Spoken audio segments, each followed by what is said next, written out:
20,000 രൂപ വേണോ? ചെറിയ സാമ്പത്തിക ആവശ്യങ്ങൾ വരുമ്പോൾ പണത്തിന് എന്തു ചെയ്യും? നിലവിൽ നിക്ഷേപങ്ങളൊന്നും തന്നെ ഇല്ലെങ്കിൽ വായ്പയിലൂടെ സാമ്പത്തിക ആവശ്യം പൂർത്തിയാക്കുവാൻ സാധിക്കും. എന്നാൽ പലപ്പോഴും ചെറിയ തുകയ്ക്ക് ബാങ്കുകളിൽ നിന്ന് വായ്പ കിട്ടാൻ ബുദ്ധിമുട്ടാണ്.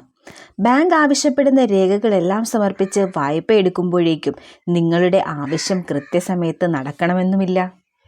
നിങ്ങളുടെ ആധാർ കാർഡ് കൈവശമുണ്ടെങ്കിൽ അതുവഴി വായ്പാ സൗകര്യം ലഭിക്കും. അതായത് ആധാർ കാർഡ് ഉണ്ടെങ്കിൽ ചെറുകിട വായ്പാ ആവശ്യങ്ങളെല്ലാം എളുപ്പത്തിൽ പൂർത്തീകരിക്കാം. അടിയന്തര സാഹചര്യത്തിൽ നിങ്ങൾക്ക് ഈ ഓപ്ഷനിലൂടെ വായ്പ ഉറപ്പാക്കാം. പെട്ടെന്നൊരു 20,000 രൂപ ആവശ്യമായി വന്നാൽ ഉടനെ ആധാർ കാർഡ് അടിസ്ഥാനമാക്കി വായ്പ എടുക്കാം. വായ്പ മിനിറ്റുകൾക്കുള്ളിൽ തന്നെ ലഭിക്കുകയും ചെയ്യും എന്നത് ഏറ്റവും വലിയ പ്രത്യേകതയാണ്. പലതരം ആവശ്യങ്ങളാണ് ആളുകൾക്ക് പേഴ്സണൽ ലോണുകളെ സമീപിക്കുന്നത്. നിങ്ങളുടെ ക്രെഡിറ്റ് യോഗ്യത അനുസരിച്ച് പേഴ്സണൽ ലോണുകൾ ലഭിക്കും. മാത്രമല്ല ഇത്തരം വായ്പകൾ സുരക്ഷിതമല്ലാത്ത വായ്പകളുമാണ്. എന്നാൽ ആധാർ കാർഡ് ഉപയോഗിച്ച് എങ്ങനെ വായ്പ ലഭിക്കുമെന്ന് നോക്കാം. ആധാർ കാർഡിൽ ഒരു 12 അക്ക യൂണിക് ഐഡൻറ്റിഫിക്കേഷൻ നമ്പറുണ്ട്. അതായത് ആധാർ നിങ്ങളെക്കുറിച്ചുള്ള വിവരങ്ങൾ നൽകുന്ന ഒരു സുപ്രധാന രേഖയാണ്. സർക്കാർ പ്രോഗ്രാമുകൾ, ബാങ്കിംഗ് സേവനങ്ങൾ, മറ്റ് ആനുകൂല്യങ്ങൾ എന്നിവ ആക്സസ് ചെയ്യാനും ആധാറിലൂടെ സാധിക്കും. ഒരു വ്യക്തിയുടെ ഏറ്റവും വലിയ തിരിച്ചറിയൽ രേഖയായതിനാൽ വായ്പയ്ക്ക് അപേക്ഷിക്കുമ്പോൾ ആധാർ ഒരു ഉറപ്പുള്ള രേഖയായി മാറുന്നു. ആധാർ വായ്പയുടെ നേട്ടങ്ങൾ എന്തൊക്കെയാണ്? വേഗത്തിലുള്ള അംഗീകാരം. കുറഞ്ഞ സമയത്തിനുള്ളിൽ വായ്പ ലഭിക്കും. അതിനാൽ അടിയന്തര ആവശ്യങ്ങൾ വരുമ്പോൾ അത് മികച്ച ഓപ്ഷനായിരിക്കും. ഈടാവശ്യമായില്ല എന്നുള്ളതാണ് രണ്ടാമത്തെ നേട്ടം. വസ്തു, മറ്റു ആസ്തികൾ എന്നിവ പണയപ്പെടുത്തേണ്ടതില്ല. ഇനി തിരിച്ചടവ് രീതി ഉൾപ്പെടെ ലോൺ നിബന്ധനകൾ ചർച്ച ചെയ്ത് മാറ്റം വരുത്താൻ സാധിക്കും. ഏറ്റവും ലളിതമായ നടപടിക്രമങ്ങളും കുറഞ്ഞ രേഖകളുമാണ് ഈ വായ്പയുടെ മറ്റൊരു പ്രത്യേകത. ആധാർ വായ്പയുടെ യോഗ്യതകൾ ഇങ്ങനെ.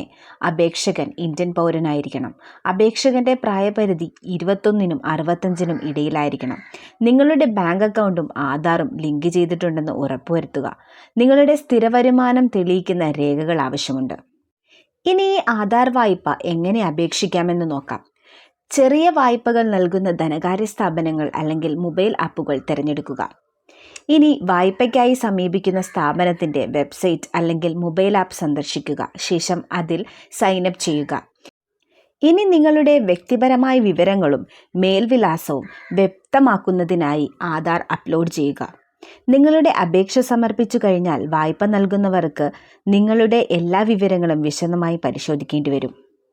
നിങ്ങൾ യോഗ്യരാണെങ്കിൽ രേഖകൾ പരിശോധിച്ച ശേഷം തുക നിങ്ങളുടെ ബാങ്ക് അക്കൗണ്ടിലേക്ക് നേരിട്ട് ക്രെഡിറ്റ് ചെയ്യപ്പെടും. ഇനി പറയുന്ന കാര്യങ്ങൾ ശ്രദ്ധിച്ചാൽ വായ്പ അംഗീകരിക്കും. 1. Credit score. ഉയർന്ന ക്രെഡിറ്റ് സ്കോർ ഉണ്ടെങ്കിൽ കുറഞ്ഞ പലിശ നിരക്കിൽ വായ്പ പെട്ടെന്ന് അംഗീകരിക്കും. രണ്ടാമതായി, ഒന്നിലധികം വായ്പകൾ അപേക്ഷിക്കാതിരിക്കുക. നിരവധി വായ്പകൾ ഉണ്ടെങ്കിൽ അപേക്ഷകൾ നിരസിക്കപ്പെട്ടേക്കാം. ആധാറിന് കീഴിലുള്ള വായ്പകൾ പ്രായോഗികമാണെങ്കിലും ചിലപ്പോൾ ചെറിയ വായ്പകൾക്ക് പോലും ഇരട്ടി തുക പലിശയിലൂടെ ഈടാക്കും. മാത്രമല്ല വായ്പ തിരഞ്ഞെടുക്കുമ്പോൾ അനാവശ്യമായ ചാർജുകളൊന്നും ഈടാക്കുന്നില്ലെന്ന് ഉറപ്പുവരുത്തുക.